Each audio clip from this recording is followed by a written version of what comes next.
Assalamualaikum warahmatullahi wabarakatuh. Bagaimana kabar kalian anak-anak? Semoga dalam keadaan sehat ya. Pada pembelajaran kali ini, kalian sudah memasuki bab yang keempat, yaitu materinya tentang suhu dan perubahannya. Nah, di dalam bab ini, kalian akan mempelajari yang pertama adalah bagaimana mengetahui suhu benda, dan yang kedua, perubahan akibat suhu.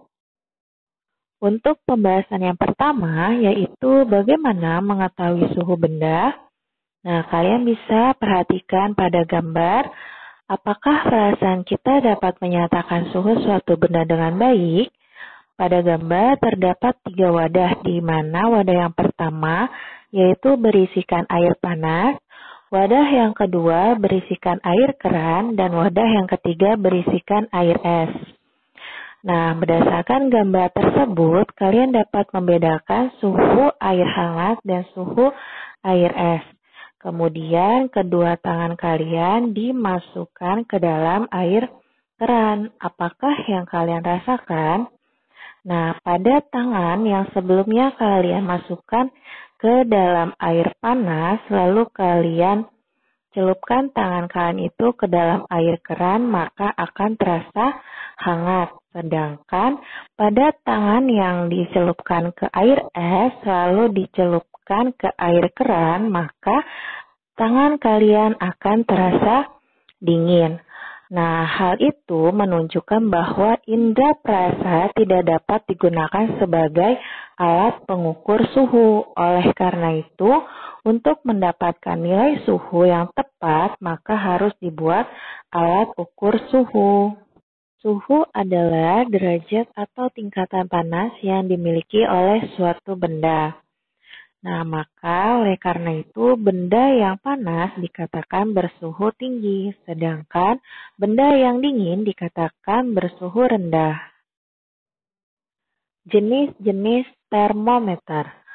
Nah, jenis yang pertama yaitu termometer zat cair. Termometer zat cair adalah termometer yang berisi zat cair, misalnya raksa dan alkohol.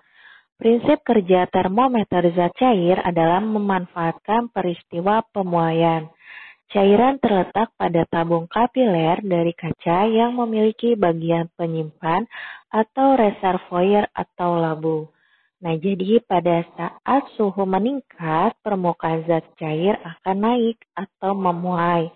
Dan sebaliknya, pada suhu yang rendah, maka permukaan zat cairnya akan turun.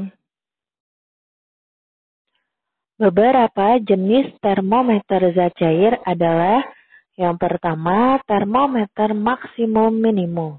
Termometer ini pertama kali dibuat oleh Six dan Bellany.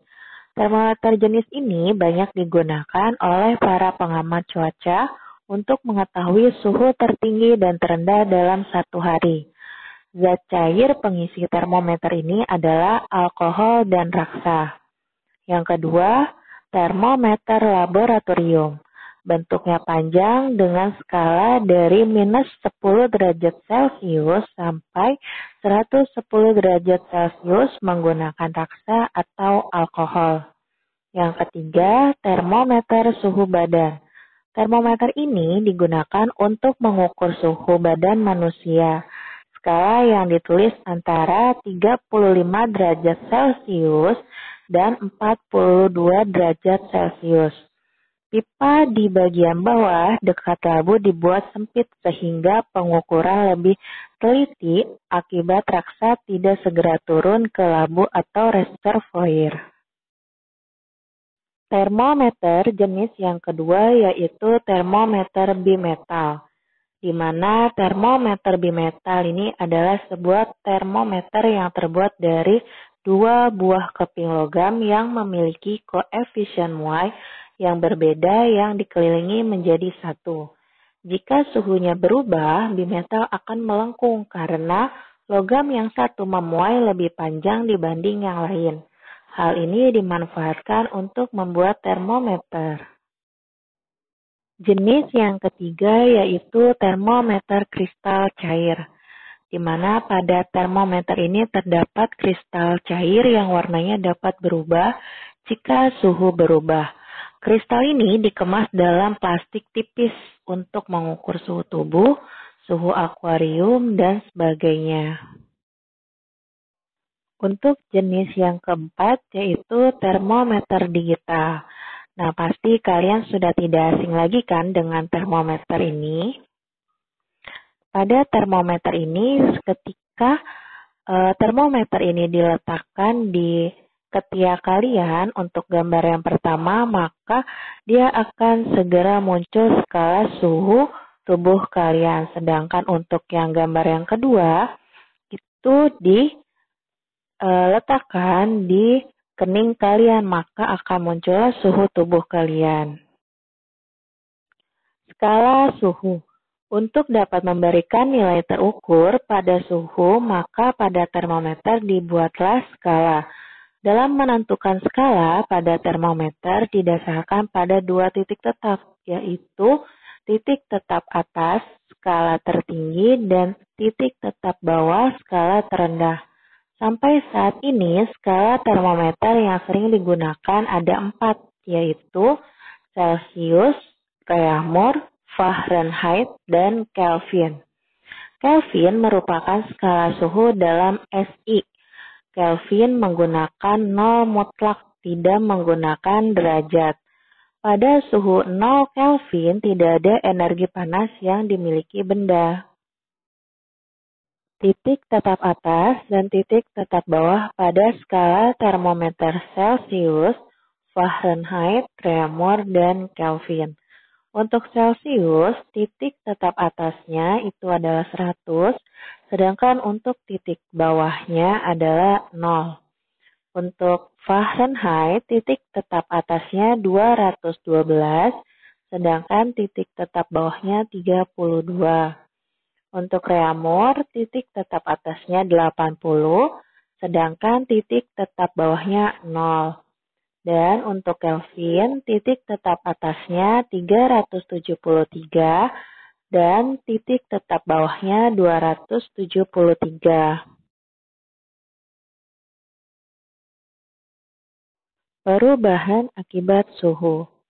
Nah, coba kalian amati apa perbedaan dari kedua gambar di bawah ini. Pada gambar yang pertama itu keadaan pada siang hari, sedangkan pada gambar yang kedua itu adalah keadaan pada malam hari. Nah, coba kalian perhatikan dengan seksama apakah perbedaan dari kedua gambar tersebut. Ya, setelah kalian mengamati, maka apa yang akan terjadi pada sebuah benda jika mengalami perubahan suhu? Untuk mengetahui peristiwa tersebut, kalian dapat mengamati kabel listrik dari PLN yang dihubungkan ke rumah-rumah. Nah, kabel listrik tersebut terbuat dari jenis logam. Pada siang hari yang panas, itu pada gambar yang pertama, kabel listrik terlihat akan kendur, sedangkan pada malam hari, gambar yang kedua, nah pada malam hari itu kan dingin, sehingga kabelnya itu akan sedikit mengencang. Perubahan suhu pada benda dapat memengaruhi perubahan benda tersebut. Salah satu perubahan yang ditimbulkan oleh perubahan suhu pada benda adalah ukurannya. Pada suhu yang besar atau panas dapat menyebabkan ukuran benda bertambah. Peristiwa bertambahnya ukuran benda akibat suhunya meningkat disebut dengan pemuaian. Peristiwa pemuaian dapat terjadi pada benda padat, cair, dan gas. Pemuaian zat padat. Pada umumnya, benda atau zat padat akan memuai atau mengembang jika dipanaskan dan akan menyusut jika didinginkan. Pemuaian dan penyusutan itu terjadi pada semua bagian benda, yaitu panjang, lebar, dan tebal benda tersebut. Jika benda padat dipanaskan, suhunya akan naik. Pada suhu yang tinggi, atom dan molekul penyusun logam tersebut akan bergetar lebih cepat dari biasanya. sehingga logam tersebut akan memuai ke segala arah. Nah, untuk contoh peristiwa pemuaian zat padat, kalian bisa lihat di gambar yang pertama. Di situ adalah gambar rel kereta api. Kalian perhatikan anak panahnya. Nah, sambungan rel kereta api harus diberi celah. Pemberian celah ini dimaksudkan untuk memberi ruang rel untuk memuai. Jika tidak diberi celah, maka akan terjadi tabrakan antar batang rel yang berdekatan. Tabrakan itu dapat menyebabkan rel kereta api bengkok. Nah, untuk contoh yang kedua, kalian perhatikan gambar yang kedua, yaitu pada saat kalian menuangkan air panas, air yang benar-benar baru mendidih, kalian angkat, lalu kalian tuangkan ke dalam gelas kaca, maka gelas kacanya itu pertama-tama akan retak, kemudian akan pecah. Untuk contoh yang ketiga, pada gambar yang ketiga yaitu pemasangan kaca jendela. Pemasangan kaca jendela harus menyediakan sedikit ruang untuk muai kaca jika suhu udara bertambah panas. Nah, ruang itu harus diperhitungkan sedemikian rupa sehingga penyusutan kaca pada suhu terendah tidak menyebabkan kaca terlepas dari bingkainya karena terlalu longgar.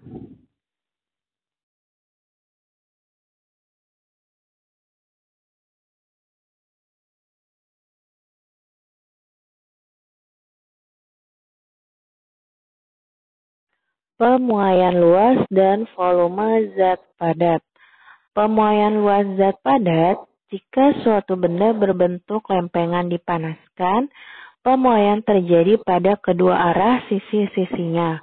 Pemuaian semacam ini disebut dengan pemuaian luas. Pemasangan pelat-pelat logam selalu memperhatikan terjadinya pemuaian luas.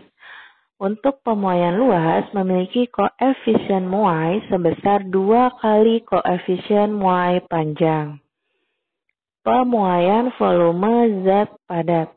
Benda-benda yang berdimensi 3 yaitu memiliki panjang, lebar, dan tinggi akan mengalami muai ruang jika dipanaskan. Pemuaian ruang memiliki koefisien muai 3 kali koefisien muai panjang.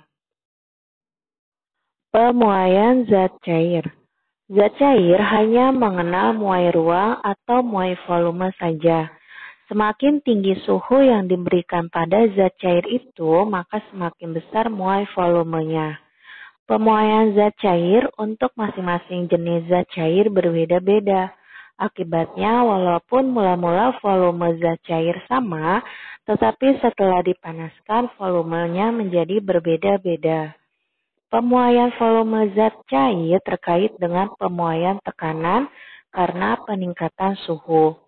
Nah, contoh peristiwa pemuaian zat cair adalah bisa kalian lihat pada gambar yang pertama, yaitu ketika kita memanaskan panci yang berisi penuh dengan air, maka yang akan terjadi pada air di dalam panci tersebut, pada suhu yang sangat tinggi, sebagian dari air di dalam panci tersebut memuai atau volumenya bertambah. Nah, untuk gambar yang kedua, itu contohnya adalah di dalam termometer terdapat suatu zat cair. Biasanya berisi air raksa atau alkohol yang tersimpan dalam pipa kapiler. Termometer ini menggunakan konsep pemuaian.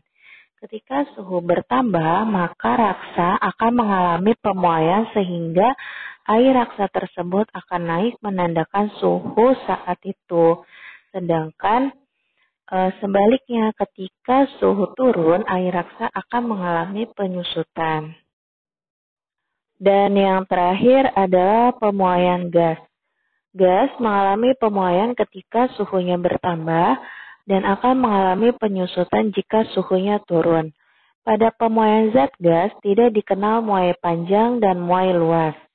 Yang ada hanyalah muai volume gas tersebut.